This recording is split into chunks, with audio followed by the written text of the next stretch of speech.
Okay, questions?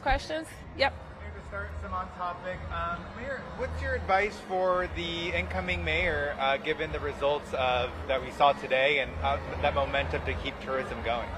Well, we just have to keep doing more and more and more when it comes to tourism and promoting our destination. I think we have some great opportunities.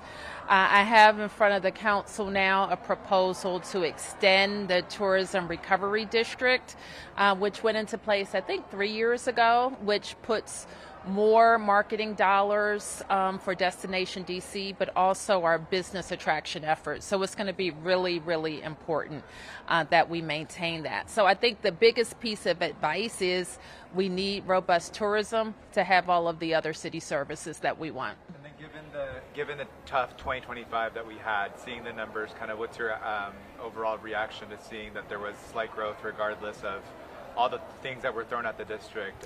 Well, the district is resilient, and the district is still the district. And there's only one DC, and people continue to want to visit here. I think what we have seen over the course of many years is that international travel has been made more difficult, not just for DC, but for America. And so we want all of the things that make that easier. Peace, for one, getting visas, making it easier to get into the United States, all of those things are important. So the international dollars continue to be important because those travelers, they stay longer and they spend more. Any other questions? Yes. Mayor, we have a lot to look forward to in DC this year. 250 events, sporting events coming to the district. What are you most looking forward to in terms of tourism and travel and just being a tourist in your own city? Well, all of those things. I think the semi-quincentennial, it only happens every 250 years, and will attract a lot of people. I think the sporting events are what's really unique about this 4th of July season in the district. We'll have the IndyCar race. I understand there's already a lot of hotel activity around that. We'll have the UFC match. I think those organizers are going to be making some early announcements. So we're expecting a lot of people around the sports scene in DC in different sports that aren't typically promoted here. Mayor, can you take an off-topic Sure. question? So back in December when the DOJ came out with their report on the allegations of crime numbers being manipulated, you said you didn't see the evidence.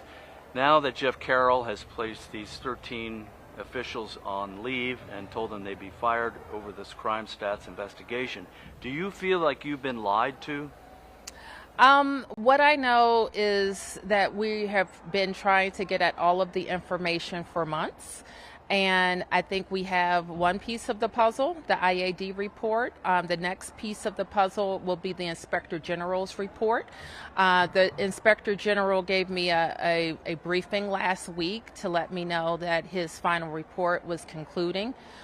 He would send a draft report to MPD and then make the report public. Have you seen the IAD report? I have scanned the IAD report. What's your takeaway? I won't be commenting on the IAD report. A lot of people wondering, like, okay, these are 13 individuals working on their own. Can you answer to the community, like, was anyone telling people in a general way to change the numbers to make the city look safer than maybe it was or is at the time? I'm going to leave that commentary to MPD in talking about individuals. We will look for systematic problems that, in my estimation, should have caught any individual problems. And I am hopeful that that will be laid out in the Inspector General's report. Mayor, what Yes. do you say to victims of crime whose crimes may have been downgraded to a lesser offense, may not have been investigated to the extent that perhaps it should have? What do you say to people in the district? I can't speak to that. I can't speak to any individual case. Yes. Juvenile curfew. What's your message to the community who've seen these videos, who've maybe experienced the takeovers in some communities, that the council is doing something about it to your liking or not? The council is doing what about it? Passing legislation? Well, Kicking the ball? I think that the legislation that we need was not voted on, and we've been trying to get a permanent version of the teen curfew think it's been more than a year. And now the permanent version, I think, was voted on yesterday, but not the emergency, which would allow and with the council, look, I was on the council, okay? The council does this all the time. Passes as a permanent, recognizes that the congressional review won't allow the permanent to go into effect, so passes an emergency at the exact same time. It happens all the time. They wouldn't do that. So they know that they're going to have a gap in a tool that MPD officials say they need, neighbors say they need, ANC commissioners say they want. So we're left with a gap in our enforcement toolbox. Following with that, Mayor, what does that do to you as the city officials with MPD? Does it mean more resources that are going to have to be added during this period that you have this gap? What conversations are you having with Chief Carroll to kind of address this period where you don't have?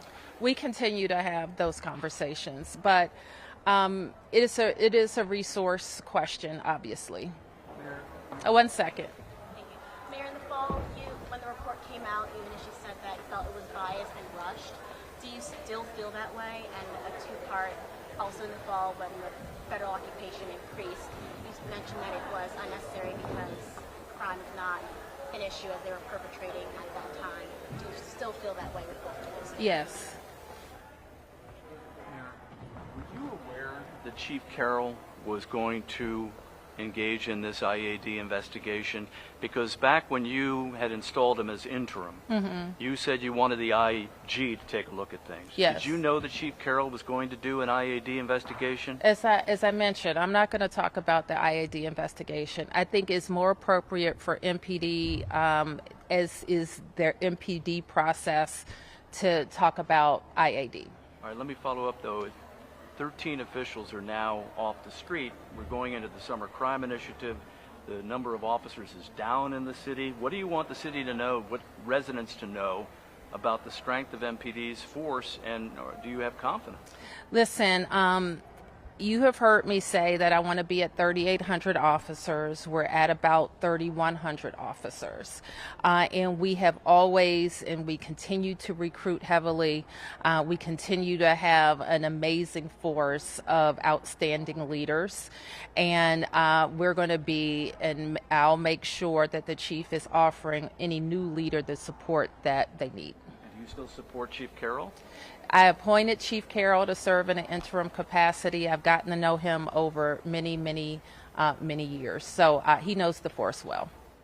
Yep. Do you trust these crime numbers? They're used to make daily decisions. They're used to make long-term decisions. Do you have trust in the numbers that are being used to make these decisions ongoing? I think there will be some changes that we make to make sure that any crime data has a second look. And I think that what is important to be clear about is that the number of homicides in the district over the period that we talked about precipitously dropped. The number of carjackings, robberies dropped. Shootings dropped. And there's no question about that. At some point, I guess MPD will talk about the categories of crime that experience changes. And what is going to be really key and I suspect it's in all of these recommendations for termination, is if this is deliberate, if it is meant to make the official look good and not show what's actually happening, there are repercussions for that. Okay? Thank you. Elliot, can we take a quick